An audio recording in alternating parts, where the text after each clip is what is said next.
Marley was dead, to begin with. There is no doubt whatever about that.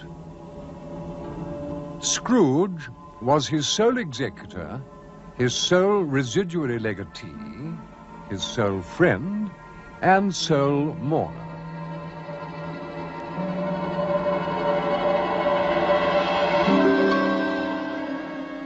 It must be distinctly understood then from the outset that for the past 7 years, old Marley had been as dead as a doornail.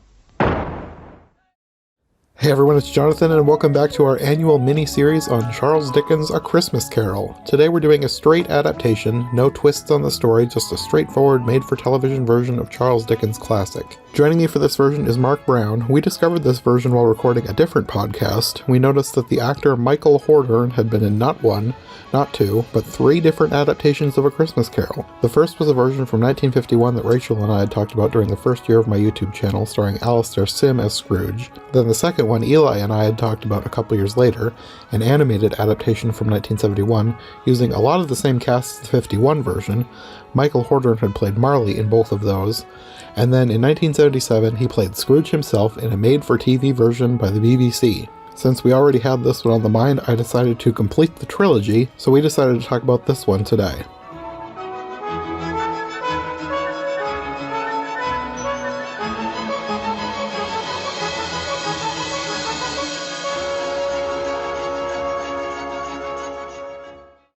This one, I don't think I had even heard of. Mm-hmm. Had you heard of it before we sort of discovered it while looking through IMDb for something else? Yeah, I had seen it back in the day when that random December years ago, and I watched a bunch of Christmas Carol episodes on YouTube, movies on YouTube. This was one that showed up, and I had watched it then, so okay. I knew about it from then. I didn't remember much of it besides that Michael Hordern was Scrooge in this version. I haven't seen it since then. I mean, since seeing it again now for this podcast. Mm-hmm. Yeah, I can see why you probably wouldn't have gone back to it. It was not bad, but it was kind of forgettable.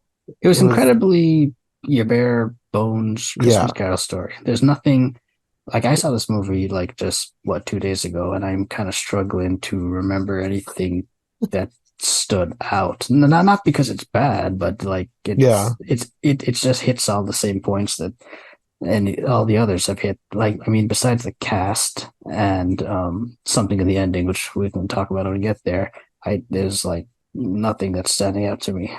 Yeah, there really wasn't much that was that memorable. Mm-hmm. He was good. He was a very good Scrooge. He was very good Scrooge, yeah.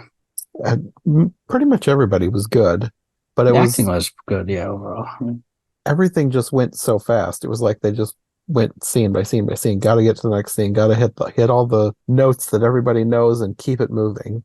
But it was under an hour, so correct. Yeah, it was a BBC TV thing. Yeah, so you had to fit everything in an hour, like you said. Mm-hmm. So, which they did, and again, if we had to grade this on just how many of the plot points you hit, it would pass. It hits everything that you need hit. Yeah, but it didn't let you linger with anything to get any emotional weight of anything. Yeah, I guess it's more it feels more like a play that I'm watching, but an hour play. I was thinking of it more as how things used to be. I've seen a bunch of silent film versions of different things. Mm-hmm. And I was thinking of it in terms of a silent film, because a lot of times those were very short.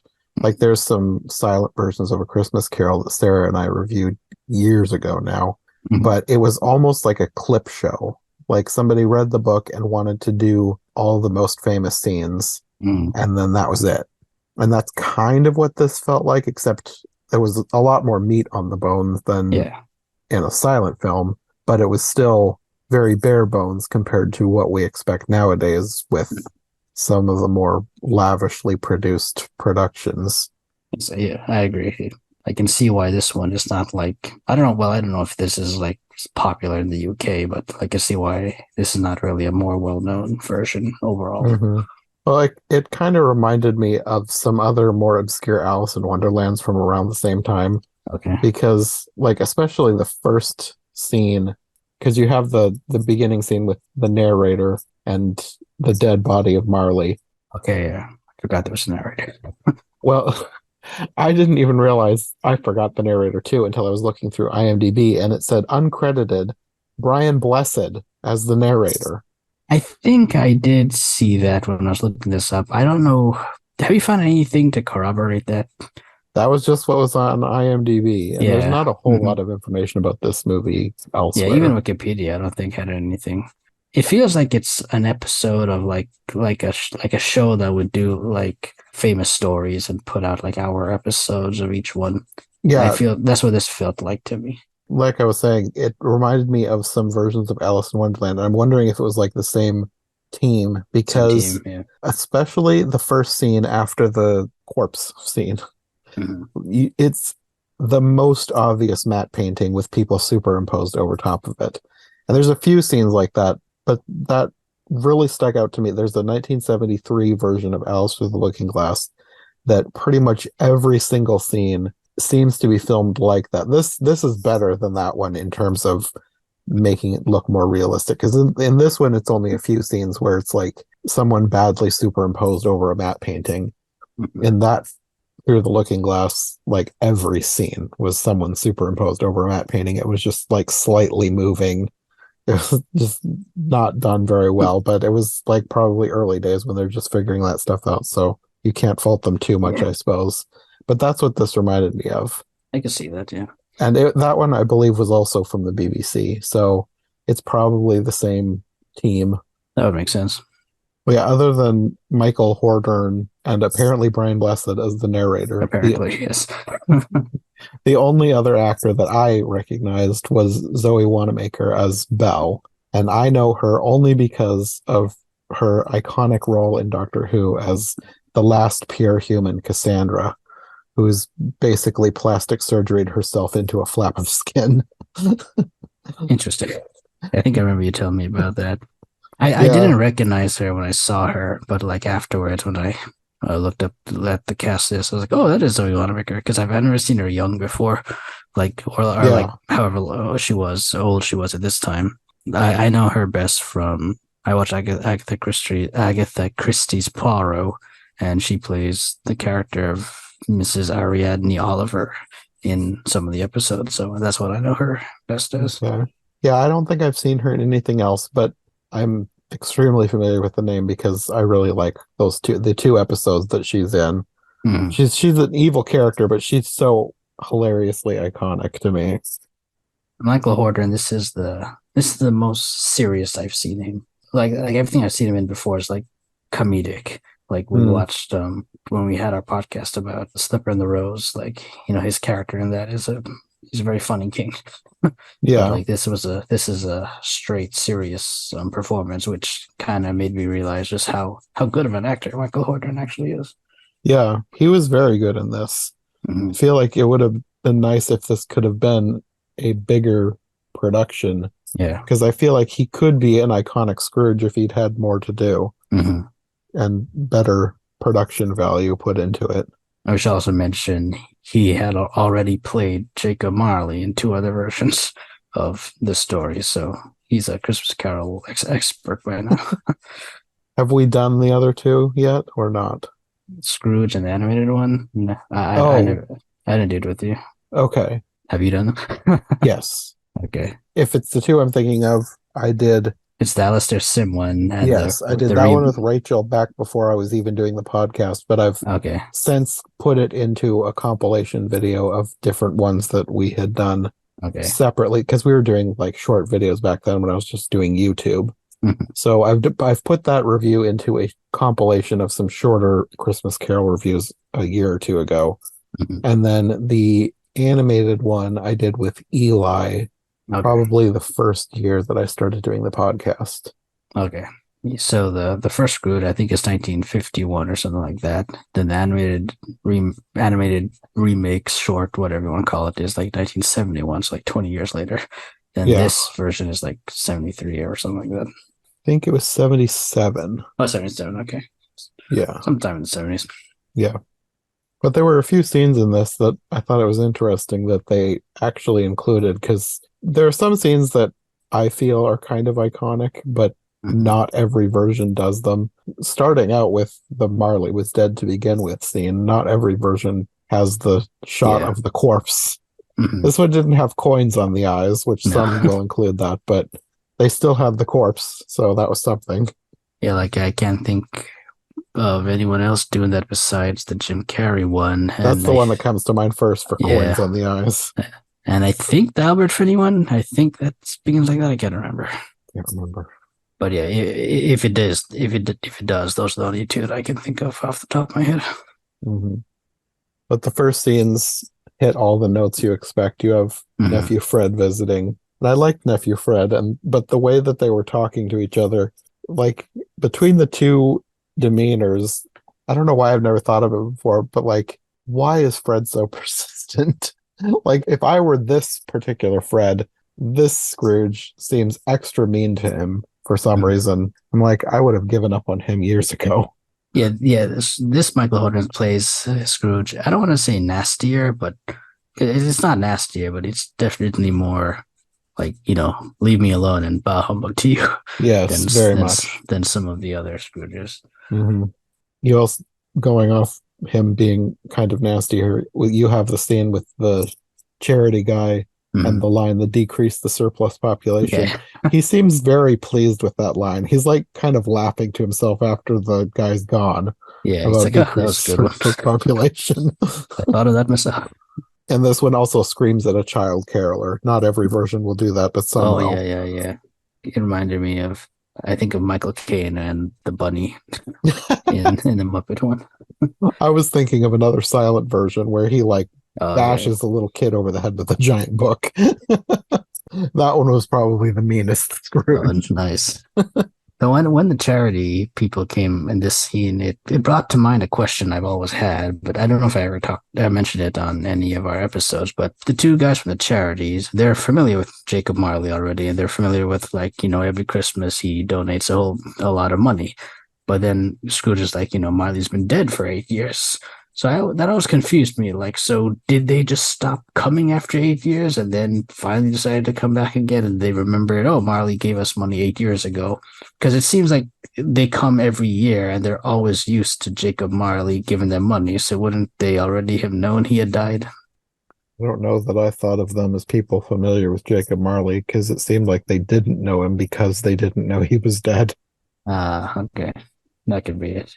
But that was always the question I always had with any version of Christmas Carol. I guess this would be one of those situations where it would be nice to have a copy of the book, which I still have not bought myself one. I need to. Oh yeah, I would think you would have it. I'm trying to collect high quality versions of all the classic ones. And I'm looking for the perfect one and I can't find the perfect one. I see. I feel you. Because for a little bit I was buying some just because I wanted them, and they're not the greatest copies, so now I'm slowly replacing them with nice Barnes and Noble illustrated hardcovers, gold leaf versions. Nice. Those are good to have, especially if you have a good bookshelf. Yeah, so I don't have a Christmas Carol yet. One day we'll get you there. I'm gonna check the wiki page, and it doesn't say anything about them knowing Marley, so I don't know. Mm-hmm. I thought it was kind of interesting that for as long or as quickly as they try and go through a whole bunch of scenes, the scene before Marley actually makes his appearance actually took a while. I felt like it was taking longer than it needed to. They really drew out him going home, being alone, Marley sort of being there and him hearing and sensing something but not knowing what it is. They drew that out. Meanwhile, everything else, they really clipped through at a brisk pace. I don't remember that. So I guess it just didn't resonate with me as much. They also have other ghosts in this scene as well, which you don't always get, although they did them differently here. Because I think in the book you have him seeing ghosts flying outside the window. Yeah. But in this one it's like tortured souls reaching up from somewhere. Oh, okay. They weren't flying. He just sees reaching hands. Yeah, I totally don't remember this. It's just sad. One thing I will say though is the actor who plays Marley, John the Measurer, he's probably the actor in this movie that I've I like the most and I've seen the most in terms of like multiple different films and TV shows. It would be him, and he's an actor I have a very high respect for because he was known for not having any like errors or anything. Like he wouldn't care if you put his name in the starring credits, like the listed first or second or whatever. He looked at acting as just doing the job, and Hmm. everyone who ever saw him or met him, they said he was only a gentleman and all that. So he's an actor I have a lot of respect for. So I like seeing him in things, and I think he was a very good Marley. I feel of all the Christmas Carol characters he could have played, I think Marley was the one that he would have played best. Actually, surprised he hasn't been in any other Christmas Carol adaptations, to my knowledge.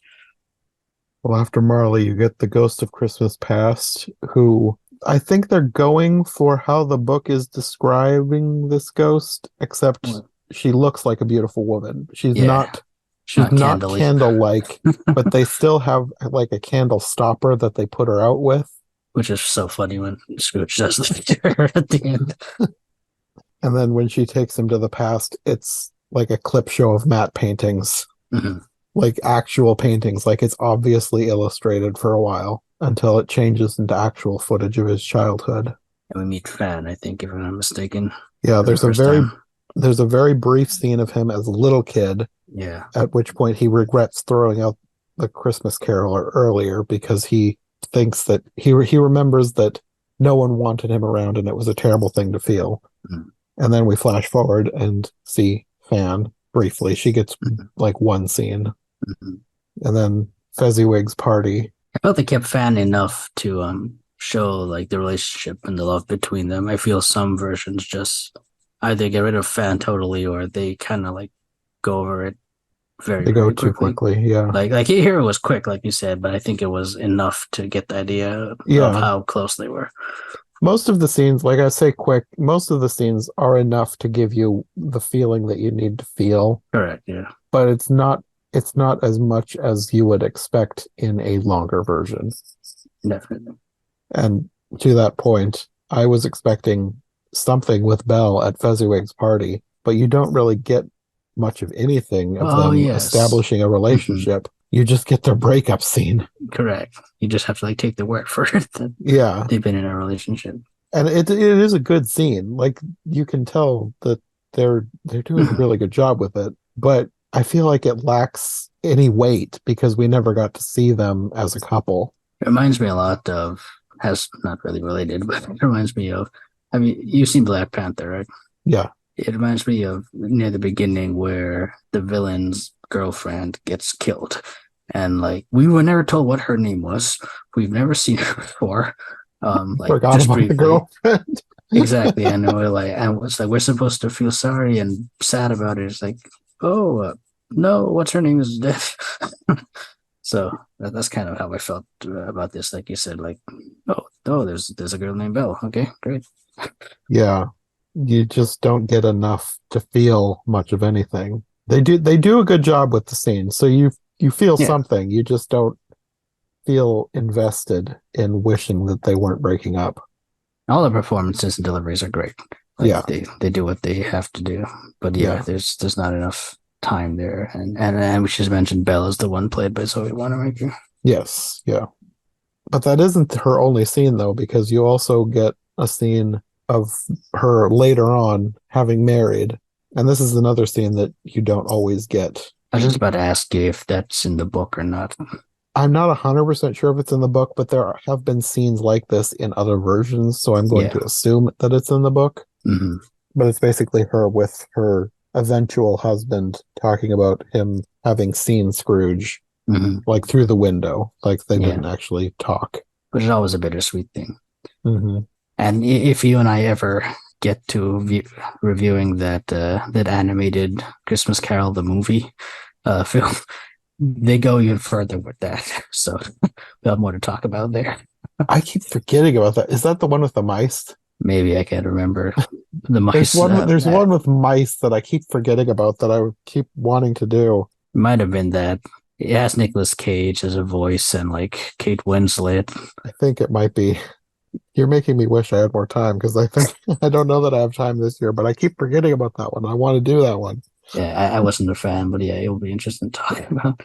I don't know if I should spoil it now, but since we're talking about it, but I'll it's like probably, if we don't do it this year, I'll probably forget by the time we get there.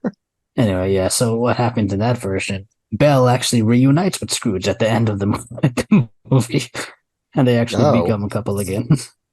okay. I forget if her husband dies or something, but like whatever happened, Scrooge and her actually meet up again at the end of that movie. Hmm. Yeah, that's the only version I've seen that. If that's the one I'm thinking of, they were probably going for a more Disney-esque romantic happy ending. Yeah, I could see that. Yeah. We should get to that one eventually. I do want to do that one. I've been wanting to do that one for years, but I keep forgetting about it. Stay tuned, listeners. We'll get to it one. But yeah, when they have this scene with Belle and her husband, Scrooge kind of freaks out, and this is when he puts the ghost out with the candle stopper. Which is taken out of context is a very funny scene. But Michael Horton plays it so straight, so Yeah, serious. So yeah. But then right after that, he wakes up to the ghost of Christmas present. And this is another one where it felt like they just spent no time at all because there's like not much made of the room with the feast. yeah, They just you don't have basically time go for that. straight to the Cratchits. Do you remember who plays the Ghost of Christmas Present? I forget. I forget his name, but when I looked him up, it said that he had played the character M in the James Bond movies. Oh, okay, And yeah, I that's what it haven't was. seen Okay. any James Bond movies, so that means nothing to me. But Yeah, he's probably one of the most famous people in this version, yeah. just not to me. Same with me. I've only seen 1.5 James Bond movies in my life, and none I don't think were with him. So I just remember that he was famous for something.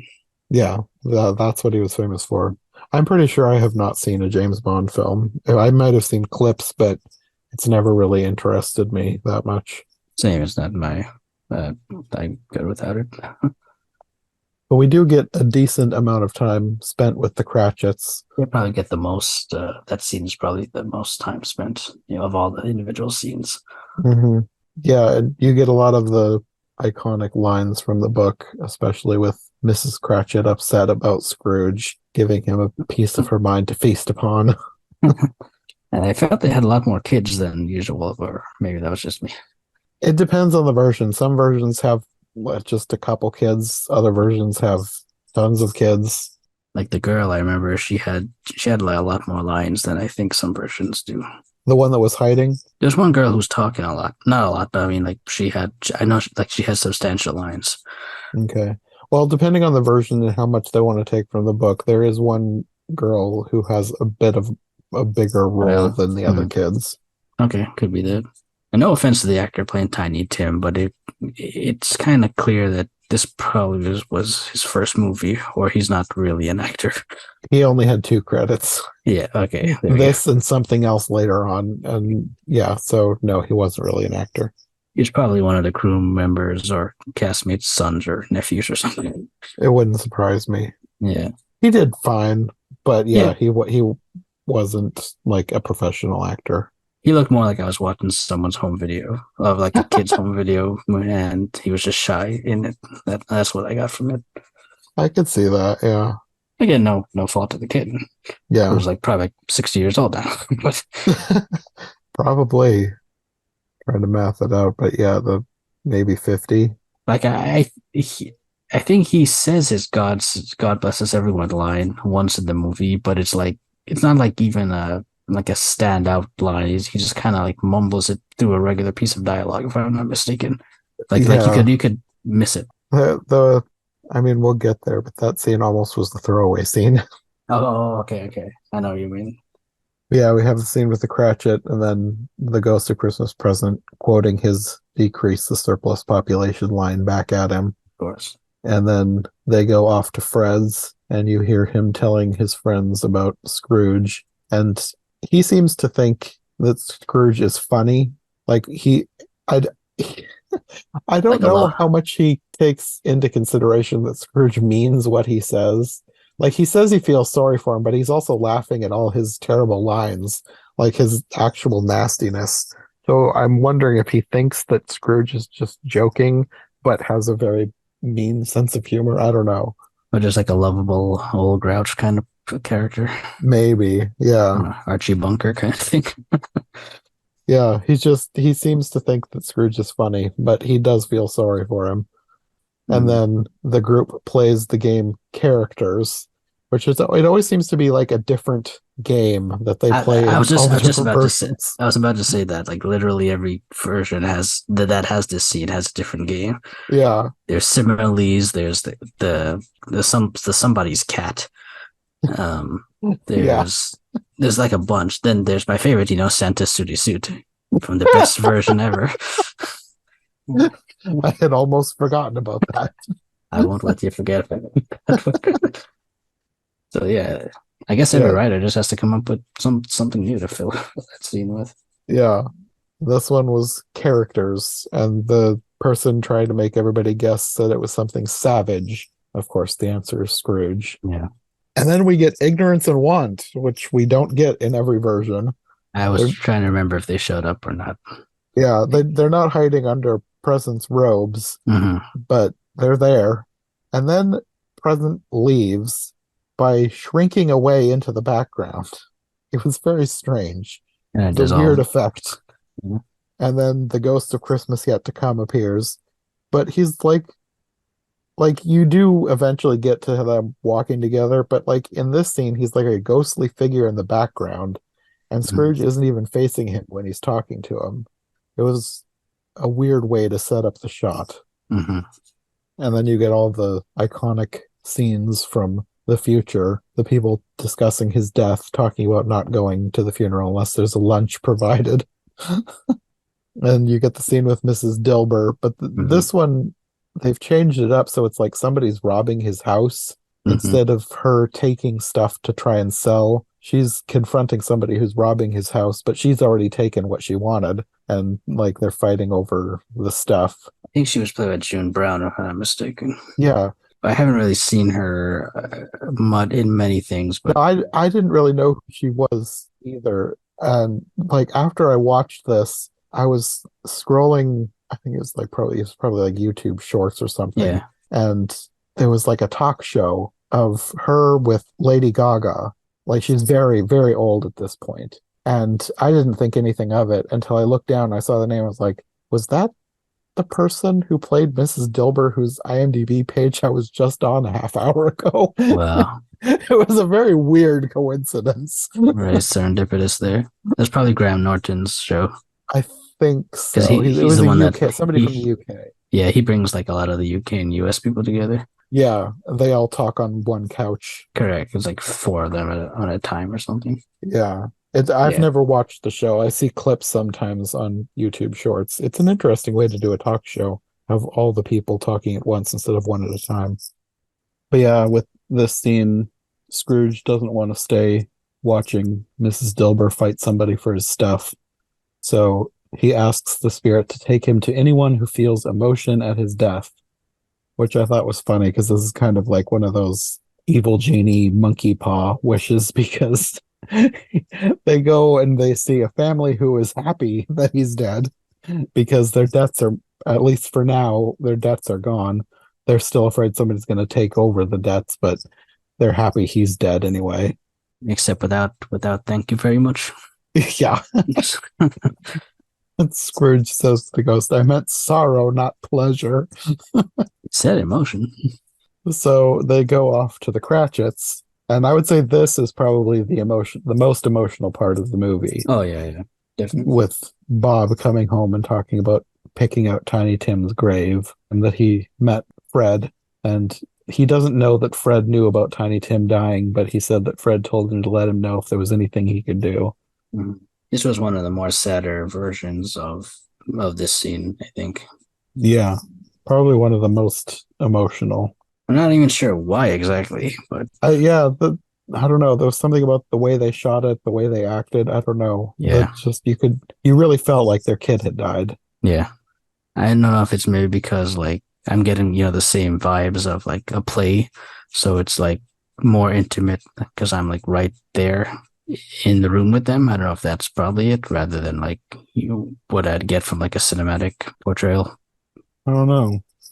but whatever it was, there was something in this version that really hit hard. Yeah. Even the concern from like one of the sisters, I remember, like, Mm-hmm. like everything just worked well in Yeah. that version.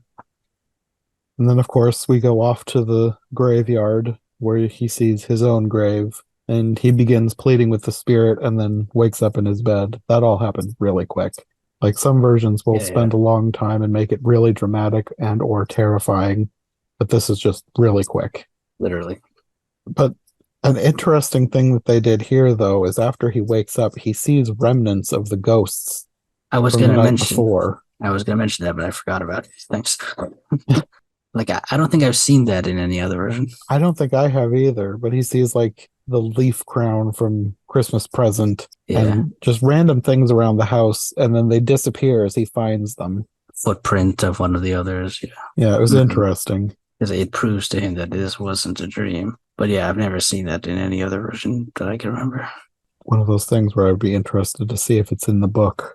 Because once in a while you'll get scenes from of all the different things that I've done every version ever of that you won't think that it's in the book because no version ever does it, but then you get one random version that does something from the book really spot on, and it's like, oh, that was actually in the book? Weird. That reminds me, the one that stands out to me most when you say that is the Patrick Stewart one, when they have the scene where the brief scene where they go to the ship in the sea and see like that's sailors on there, which is that's in the book, but that's the only version I've seen that in. It's in that one animated Alistair Sim one. Okay, I can't remember. But yeah, that's another scene that hardly any version ever does. Mm-hmm. There are books that they just have, I don't know if it's just because they're harder to capture on film in terms of like story-wise, or like they just don't move the plot along as much, so they just cut them out.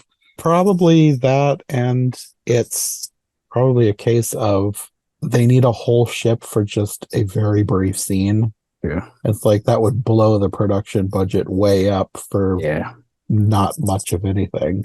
It reminds me of The Wind in the Willows. Like in the book, there's one chapter where Rat and I forget who the other characters might be. Mole. I think they meet like the god Pan. Pan, yeah. I knew you were going to say that. Exactly, and they have to find his son or something. And that's it. Like it has nothing to do with anything that comes after that. And after that, it has nothing to do with anything that comes before that. So I don't think I've seen any version that has that in it. Any film or TV version that has that, because it's just like so out of nowhere. Yeah, the one that I grew up with has Pan in it, but I don't know that it's anything more than him just very briefly in one scene. Which one is it? It was from the 90s. I don't remember the exact year. Live action or animated? Animated. I'll figure it out. Because it was the one I was telling Sarah that I wanted to watch with her, and she's like, she loves the book The Wind in the Willows, and she's like very hemming and hawing over whether she would want to watch an animated version. And I told her that the one that I watched when I was a kid had Pan in it. She's like, oh wow, maybe it is faithful. Is it this one from 1995? The one it's the British. That sounds like it might have been the year. Yes, 95. Alan Bennett, Michael Palin, Michael Gambon, and Rick Mayall. Interesting. Never heard of this version. That was the one I grew up with. We had it on VHS. I watched it so many times. Oh wow! And they have Pan in this one. Yes. Very interesting. I don't remember much about the scene, but I do remember that Pan is in it. Okay, because on the Wikipedia page they don't have him as a character that someone's voice, so maybe he just doesn't have a speaking role. I don't remember him saying anything. I just remember him like being in the woods or something. Nice. But yeah, that's what came to mind when we were talking about scenes that people don't put in their adaptations. I'm hoping to get to this one next year because I've been wanting to do Wind in the Willows for ages, and this is one I've been wanting to revisit from childhood. Oh, your version, yeah. Well, I want to watch a bunch of versions, but this one specifically is the one I want to start with. We have like two on our planned sometime. Yeah, intended. Yeah. We'll probably. I would like this to be one of the first stories I do next year, because I've been wanting to do Wind in the Willows for ages. But yeah, sorry, tangent. Yeah. After the strange scene with the ghost remnants, you get the actual iconic scene with the boy and the turkey. Mary is a schoolboy. Kitty is a drunken man. This all happens so quickly. He Yeah. tells him to go get the turkey and send it to Bob so he doesn't know who sent it. And then he goes off to Fred's for dinner. It's a very brief scene, and then you go straight to the next day. Like, you spend hardly any time at Christmas. And then you get the scene back at work, which most versions these days like combine Christmas with the scene the day after Christmas. But this one is more true to the book in that it's the day after Christmas, and he first tricks Bob into thinking that he's furious with him. Yeah. And then he gives him a raise. And then I thought it was funny that like he tells him to go get more coal and build up a big fire. And Bob just looks kind of terrified.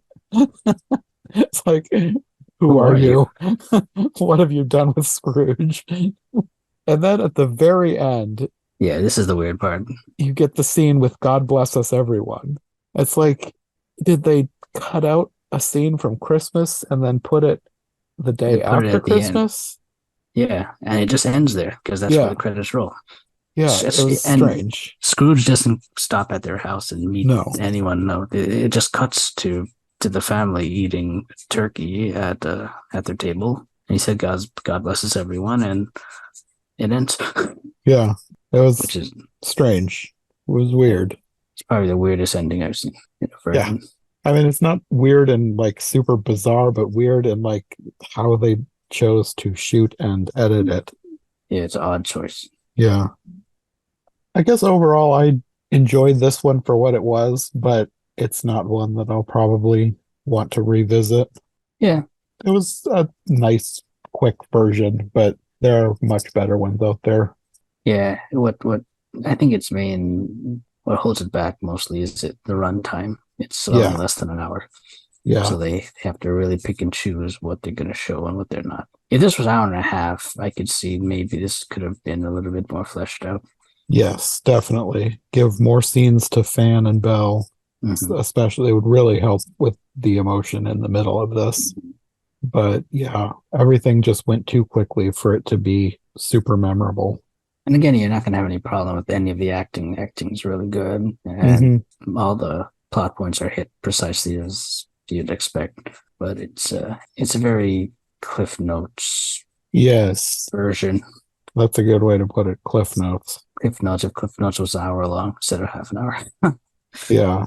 They hit all the notes you need to hit, but they don't hit notes in between the notes to make them really stand out.